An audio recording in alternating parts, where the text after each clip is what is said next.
All right, so get ready, because we're diving into a mystery that's really, really captured the world's attention.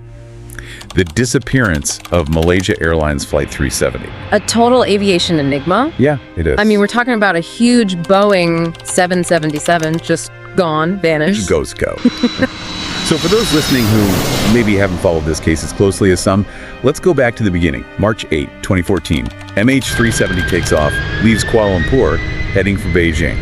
And at first, everything seems pretty normal, right? Totally routine. Yeah, the Boeing 777, it's a workhorse, known for being reliable. Weather was clear, the crew experienced, no red flags. But then, about 40 minutes into the flight, things get weird. Yeah, weird is one word for it. Yeah. So, at around that 40-minute mark, MH370, it makes a turn, a sharp, deliberate turn, of course.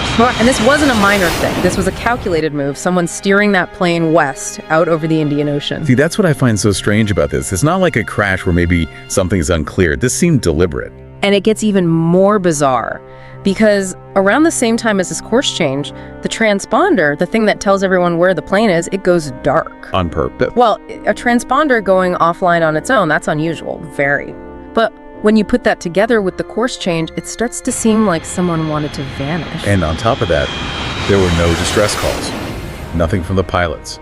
Why go silent unless? I don't know, it's unsettling. And that silence, that's a big reason why this is so baffling. It's like trying to solve a puzzle, but you're missing half the pieces. So the plane disappears over the Indian Ocean. That's a pretty big area to search. Where do they even start? Logically, they started in the South China Sea, right? That's where MH370 was last seen on civilian radar. But get this, military radar, the kind that has way more range, it actually did catch MH370 flying west, much farther than civilian radar could see. Wait, so the plane was invisible to one kind of radar but not the other? That's strange and important, I bet. Huge. It shows how even with all our technology, there are still limits. Because of that first search, it was looking in the wrong place. Can you imagine? Looking in one spot and going for hours in the opposite direction. Talk about frustrating. But how'd they get back on track if the plane was flying dark? No transponder, no communication. This is where a tiny detail becomes super important. Automated satellite handshakes. Even with no transponder signal, MH370 was still sending these little pings to a satellite. Like a heartbeat, almost. Digital heartbeat. Exactly.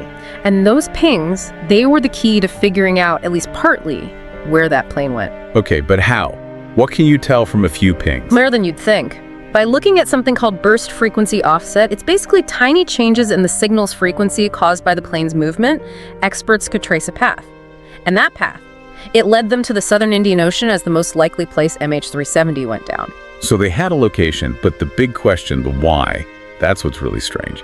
Because a modern aircraft just disappearing like that, seemingly on purpose, well, it gets people thinking, and that's where the theories come in. So we've got this plane, vanished, and a whole lot of questions. Get ready, because there are a lot of theories about what happened to MH370. Like what? Give me the rundown. Well, we've got to start with one of the biggest ones, and it's a bit unsettling. Pilot suicide. Okay, yeah. That one's always been hard to think about. You mean the pilot, he crashed the plane on purpose? Yeah. Taking everyone with him. It's a disturbing thought, absolutely. But think about it. That turn, switching off the transponder, those things tell us someone was in control. But why? Why would a pilot do that? That's the question, isn't it? And we might never know for sure. Some people say maybe he had mental health problems. Others think maybe something in his personal life drove him to it. But it's all just speculation. And there was that whole thing about the pilot's flight simulator at home, right? Oh, right. That was a big deal. They found flight simulator data on his home computer, and it showed a route really similar to what we think MH370 flew. That's suspicious. Yeah, very. But it's not proof. The pilot's family, they've always said he was a good pilot, that he loved flying. They don't believe he would have done it. So if it was pilot suicide, we might never know the reason. That's the tough part. But let's not get ahead of ourselves. There are other possibilities. Hijacking, for instance. That's always a thought in these situations. Yeah, especially right after it happened. A lot of people thought it was terrorism. Makes sense. It's a scary thought. But no one ever claimed responsibility. Which is weird, right?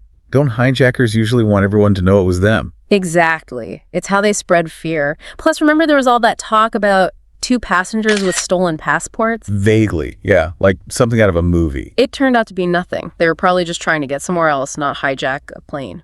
So hijacking seems less likely. What about something going wrong on the plane itself, like a mechanical failure or something? Couldn't that make it go off course and lose communication? It's possible for sure. Planes are complicated. A fire, electrical problem, even the air pressure messing up. Any of those could knock out the communication systems, maybe even the crew too. So the plane just keeps flying on autopilot until it runs out of fuel. Pretty much. It's happened before, and it's a big but, that doesn't explain someone turning the transponder off, changing course. Right, someone had to do those things. It wasn't just a plane flying itself. And that's what makes this so hard. Every little clue, it seems like, just creates more questions. Okay, so we've got pilot suicide, hijacking, mechanical problems. What else is there? Well, this is where things get really interesting. There's some theories out there that sound like they're from a movie. We're talking remote control of the plane, hackers, maybe even governments covering things up. Okay, now we're talking. What are we thinking? Like someone hacked into MH370 and just flew it away? It's not totally crazy. The Boeing 777, it's a really advanced aircraft. If someone knew what they were doing, it's possible they could have taken control remotely. That's kind of terrifying. And kind of awesome, honestly.